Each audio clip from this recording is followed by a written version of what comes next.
That's right, folks. Merry Christmas. Welcome to the Dice Tower Christmas Buying Guide. This is a series of videos. All these games that we're talking about are available online. You can find them at funagaingames.com. Let's get to the video. Welcome to the Dice Tower, a video show all about board games. Today, we bring you part of our 2012 Christmas Buying Guide. Today, we'll take a look at 5 games. Our category is... Hey everyone, it's Ryan Metzler here again, this time with another Dice Tower suggestion list for Christmas of 2012. Today we're going to be taking a look at 2-player games that would be great for the gamers in your life. I'm going to have 5 different suggestions for you, all great 2-player games, and hopefully from the 5 of those you can find the game that best suits the gamer that you're trying to shop for. So real quick, why don't we take a look at those 5 suggestions.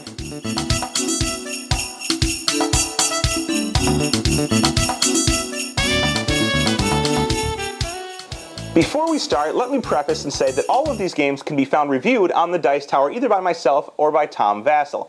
Now, starting out, our first 2-player suggestion is going to be Hive, which is an abstract game for 2 players in which you control a group of bugs that you're trying to use to surround your opponent's queen bug.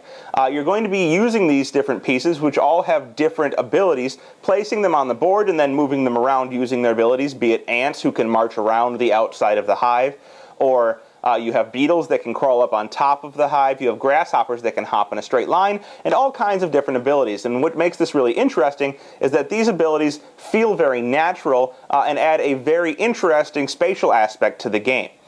So if you're looking for a great 2-player abstract, probably one of my favorite 2-player abstracts, take a look at Hive, or as you can see here, Hive Carbon, which is the black and white edition, and comes with several expansions. Definitely a game I would suggest for anyone who really enjoys abstract games.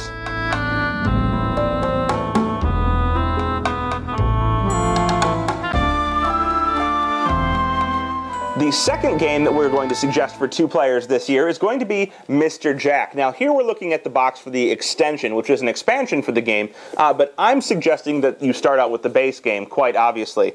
This is a game in which each player is representing one side of a struggle between either Mr. Jack, the infamous serial killer, or the detectives who are trying to catch him. But the trick here is that both players will be playing the same characters on the board, but one of those characters is Mr. Jack, and you're trying to figure out, if you're a detective, which one is Mr. Jack. Well, Mr. Jack is trying to maneuver himself in order to either evade being captured or to escape the city and obviously be out of the reach of the detective. Each of the characters in the game has a different ability, be it moving through sewers or turning off different street lamps, or even so far as shining a light in a direction that will make a character either seen or unseen, which is one of the methods of trying to figure out who Jack is. Jack, we can change who he is each game, so the power of Jack, or the decision up to who Jack is, changes from game to game and keeps the game fresh. Obviously, as you might have noticed, there is an extension for the game, so if you're looking for a way to expand it, you can add that on later. Definitely an option for someone who's looking for a game which has variable win conditions for a 2-player setting and wants something they can potentially expand upon in the future.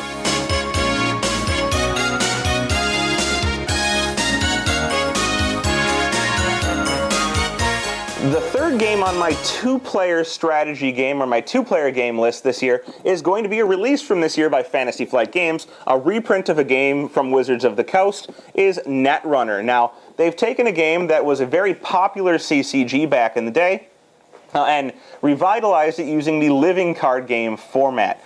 This is a game, again, with variable goals. One player plays a runner who is trying to steal agenda points from a corporation, being the other player, while the corporation is simply trying to score those agenda points by basically building them up in their own area and getting them out of play safe from the runner. Each player has a different deck of cards that they can build up, and the game comes with several different decks that you can compile, a generic part, and then different factions that you can add into those generic parts in order to change them. The game has a pretty daunting rule book, and I would say if you are someone who doesn't like a lot of rules, to avoid Netrunner. But if you're someone who is looking for a very fulfilling 2-player card game experience with asynchronous, or not asynchronous, but differing player goals and different styles of play for each player so that you can try each side, determine which one you like better, or switch back and forth between the two. I would take a look at Netrunner, which is now in the Android family of games and uses the Android intellectual property or whatever you want to call it. Anyhow, this is a great game if you're looking for something that you can buy one box of cards, get a CCG type feel, but an LCG experience if you ever want to upgrade and add more to it. That is Android Netrunner from Fantasy Flight Games.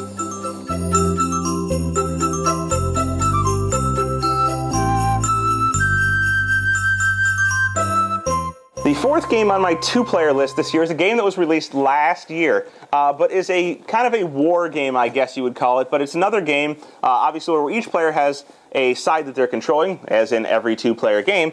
But in this, each player is representing either, in this case, France or Britain, struggling over an area of Canada.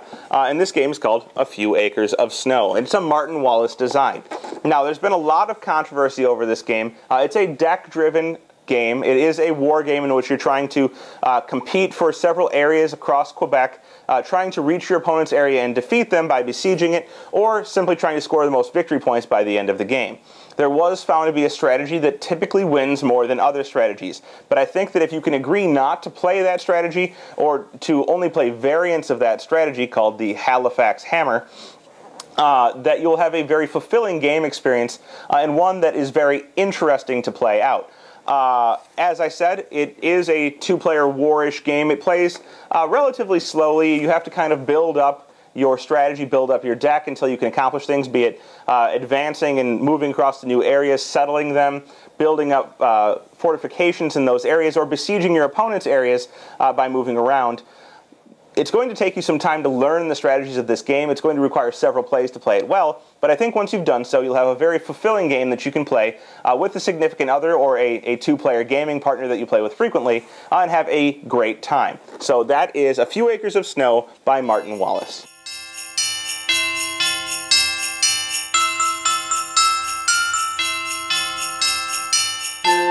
And last but not least for this year's two-player game suggestion list is going to be what is probably my favorite two-player game right now, and that is Lord of the Rings, the card game. Now, this is a cooperative game, and saying that it's my favorite two-player suggestion is a big deal because I'm not a big fan of cooperative games overall. But this one is possibly the best two-player game I've ever played. The reasons being is that while you are cooperating with your opponents, or with your partner, and note this is not simply a two-player game, but out of the box is pretty much a two-player game. While you're cooperating, you have a somewhat solo experience going on, in that you need to decide what you're doing with your cards. You need to optimize your deck when you build it, and you need to decide how it's going to best work while conversing with your partner onto what you think they should do. So they cannot make the decisions for you, and a lot of games fall to that thing where one player ends up dictating what everyone should do, and I don't really think Lord of the Rings falls to that too much. There are a ton of different scenarios you can play in this game. Each player builds a deck, but then there are different scenario strategy decks with the enemies. The enemies change, the goals change. It could be to simply get through all of the areas. It could be to defeat a certain amount of victory points worth of enemies. But each turn is fairly well lined out, where you're going to get resources, use those resources to play cards. Then you're going to go questing using your characters. You're going to fight enemies after the questing part. And then you're going to start it all over again until the players either lose because all of their main characters die. You're going to have heroes out on the board. Or they lose because they reach a certain threat, which you can reach each turn. Your threat will go up, and if you reach a certain amount of threat, you'll lose the game. Or they can win by accomplishing the objectives of the game. So it offers a very challenging experience, especially some of the missions are very, very difficult, while some are easier, and you can scale it to your own desires. But overall, I would call Lord of the Rings, the card game, a great LCG from Fantasy Flight Games, one that you can expand a ton. I mean, there are new expansions coming all the time.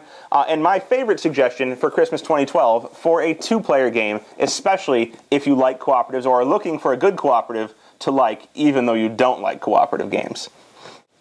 Well, that sums it up for the Dice Tower 2-player Christmas 2012 suggestion list. I think I gave you a great selection of games to choose from there. You have 2 card games, an Android Netrunner, and Lord of the Rings, the card game, both from Fantasy Flight Games, but on different ends of things. You have a cooperative in Lord of the Rings, and a direct opposition in Netrunner. While Lord of the Rings is not strictly 2-player, out of the box I think it will give you a great 2-player experience.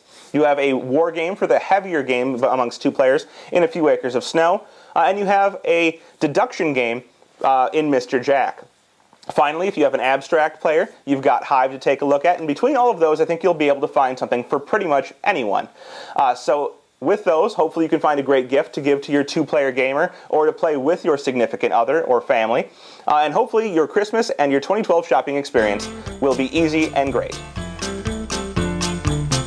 Thanks so much for watching the Dice Tower. You can find all the games mentioned today at www.funagaingames.com. Fun Again Games has the world's best selection of board games. Get them now in time for Christmas.